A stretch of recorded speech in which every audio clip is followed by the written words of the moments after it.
Welcome back to Sports First, number one in sports. I am your host, Sabotage. Let's get into some football, NFL football. We'll talk a little fantasy and a little regular NFL. Keep it short and sweet, as I try to usually do, but I end up overdoing it, or not today. We're going to get right into it. Probably going to be as good as Chris Berman's 3 whole minutes.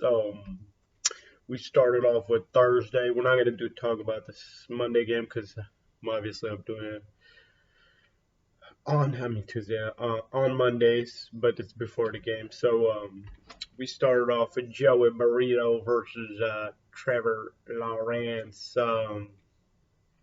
Trevor's showing that he can play actually. The Chark went down.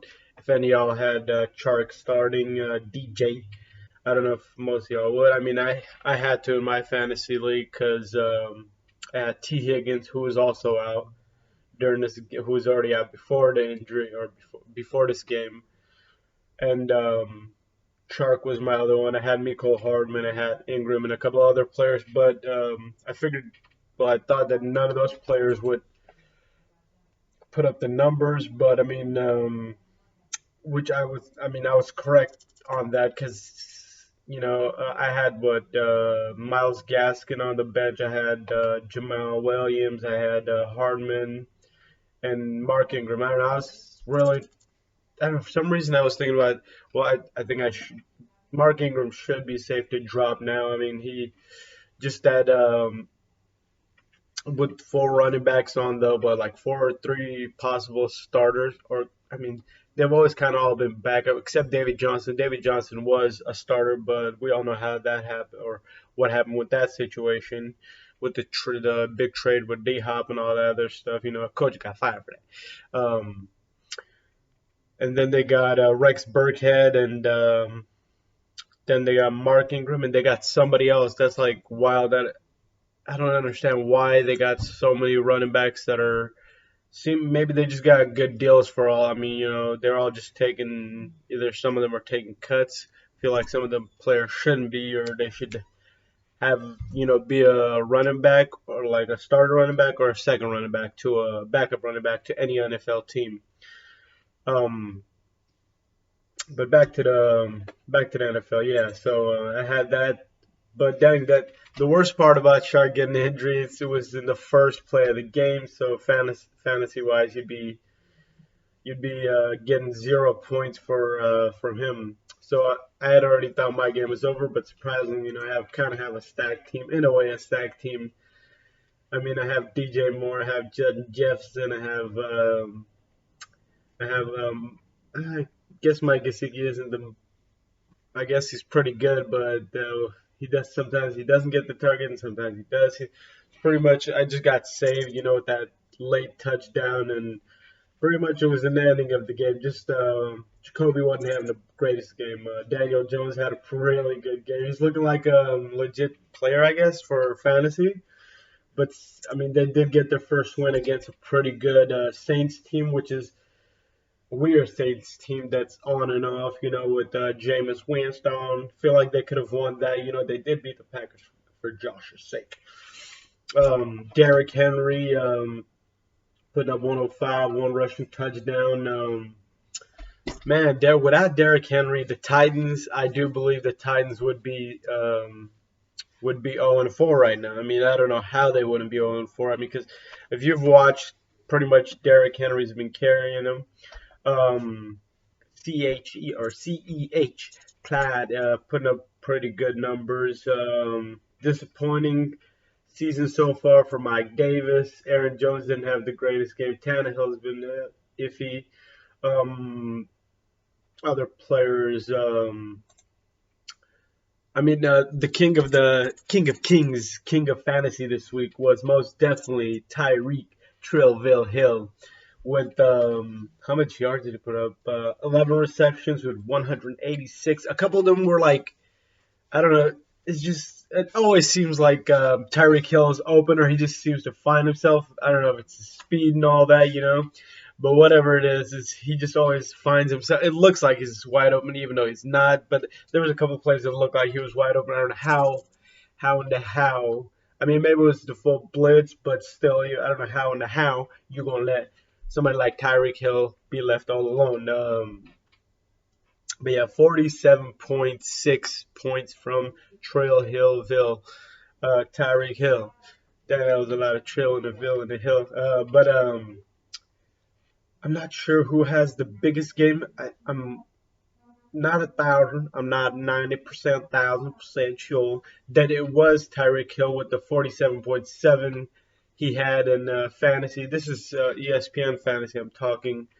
I'm not so big into what you call it, the DraftKings and all. I did play before, but I just was never great at it, so I decided to leave that in my past.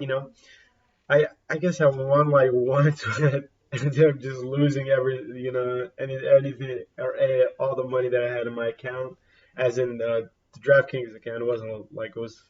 I think I put like $100 or $200 or something, and made some money, and then just kept going and went reckless. I was like, ooh, I won. I'm gonna go reckless, but yeah, that didn't work out for me. I mean, Darren Waller could have a good game, but then again, he's got a couple of good players that are on his side that could take points away from him, as in third and Renfro. You got Kenyon Drake who can catch. He's one of those catch running backs, new age running backs, I would say. Just just gets a lot of points pretty much. Gaskins, Kamara style of or type of running back. Then you got Brian Edwards, who's actually dropped in my league. That's what I wanted to drop him for. I wanted to drop Brandon Mark Ingram, but for some reason I was like, eh. Even though I have like four running backs, that was probably a bad decision because I feel like he's gonna have a good game and somebody's gonna pick him up after this week.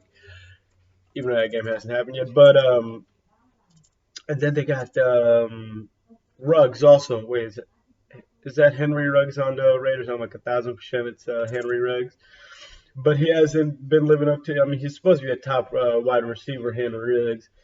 Him, Jalen Reagor also supposed to be one of those. I think they were all in the same class. But maybe another year. Sometimes it takes that third, fourth year, and then just out of nowhere, everybody's like, "Whoa, this guy's a top 10, top 5, top 6, wide receiver." Robbie Anderson, very disappointing. Javonte Williams actually looking pretty decent. I mean, the numbers don't show it, but game time number, like as in the tape, if you look at him in the game, he looked pretty nice. But you also got Melvin Gordon in the back of Denver's offense, so it's all over the place. But one team I'm really big on right now is, I mean, everybody should be big on. I don't know why you wouldn't be, as is Arizona Cardinals out there in sunny Phoenix, Arizona.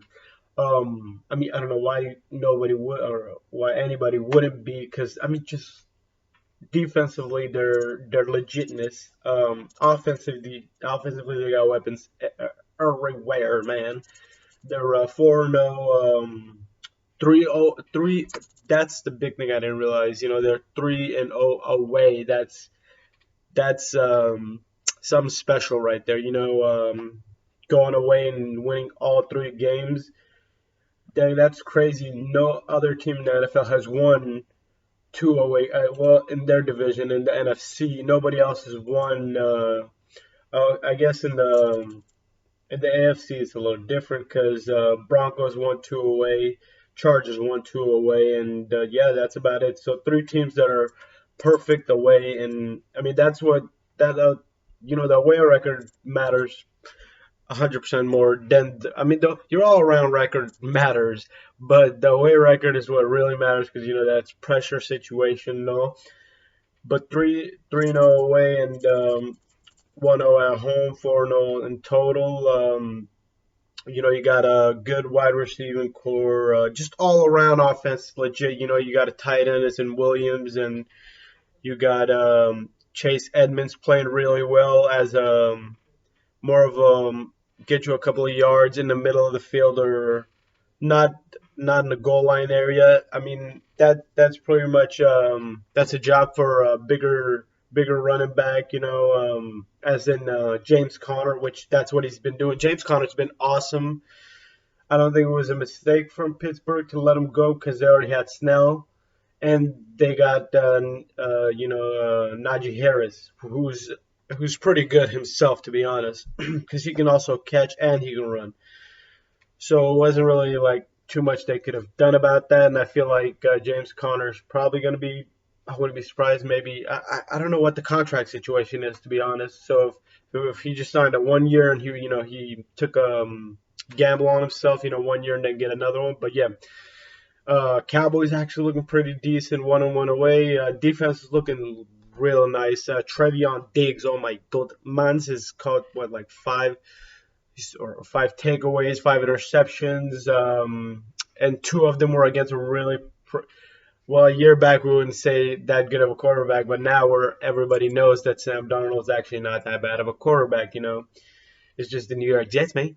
But New York Jets actually beat the Titans, which was shocking. Field goal missed by the Titans last second. There was OTs, 4 games and 2 OTs by the Titans.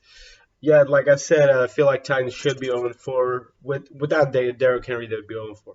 But they have Derrick Henry, so you know,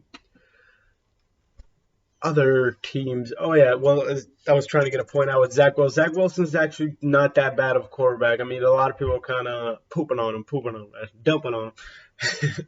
But he doesn't seem like, or doesn't look like a terrible quarterback. Same as Trevor Lawrence.